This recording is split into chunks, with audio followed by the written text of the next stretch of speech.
Assalamualaikum warahmatullahi wabarakatuh.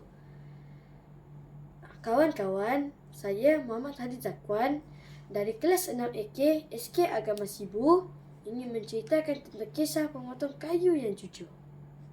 Tersebutlah kisah nun jauh di pedalaman, tinggal seorang pemotong kayu tua dan miskin. Adapun kemampuannya hanyalah mencari rezeki dengan menebang pokok yang sederhana besarnya untuk dijual sebagai kayu api. Hanya isterinya lah peneman hidup sehari saban hari tanpa dikurniakan anak. Dijadikan cerita, takdirnya pada suatu pagi, pergilah si tua tersebut jauh ke hutan untuk menebang pokok untuk dibuat kayu api. Tidak seperti kebiasaannya, kali ini si isteri tidak dapat menemani si suami kerana sakit. Maka ke hutanlah si tua berseorangan awal pagi sebelum terbit mentari untuk mencari kayu api. Seharianlah si tua menebang pokok dengan kapak besinya yang telah uzur seuzur-uzurnya. Sehinggalah kepenatan, tidak jua dia berhenti. Tiba-tiba genggamannya semakin lemah, lalu terlepas kapak kesayangannya dari tangannya. Lalu tercebur ke dalam sungai, ke dalam sungai. Menangis sayulah si tua kerana kehilangan kapak yang menjadi punca rezeki.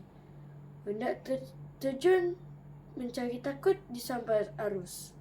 Menataplah ia mengenang nasib. Maka bersimpatilah pari-pari di langit melihat kegundahan si tua tersebut.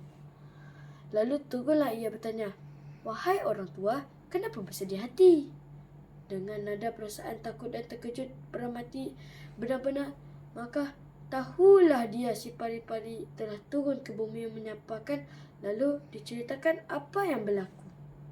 "Baiklah, akan ku bantu mencari kapak engkau yang tenggelam." Lalu dengan serta-merta terjunlah si pari ke dalam sungai. Selang beberapa minit, timbullah kembali si pari-pari sambil membawa kapak emas lalu diulur kepada si tua. Dengan sedih jawab si tua, "Bukan kepunyaan hamba. Hamba tidak mampu hamba memiliki kapak emas ini." Lalu terjunlah sekali lagi si pari-pari ke dalam sungai dan timbul kembali dengan kapak perak. Tidak jua mengaku si tua kerana itu bukan kapak miliknya. Sekali lagi si pari-pari terjun lalu membawa pula kapak gangsa. Tidak juga si tua itu menerimanya. Sehinggalah si pari-pari membawakannya kapak besi yang uzur. Maka apabila terpandang akan kapak itu, giranglah hatinya kerana itulah kapak miliknya. Lalu si pari-pari menyerahkan kapak tersebut kepada si tua.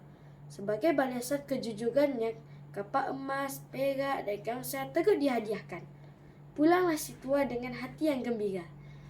Bergembira dengan kejujuran suaminya. Keesokan harinya, isteri si tua itu pun sihat.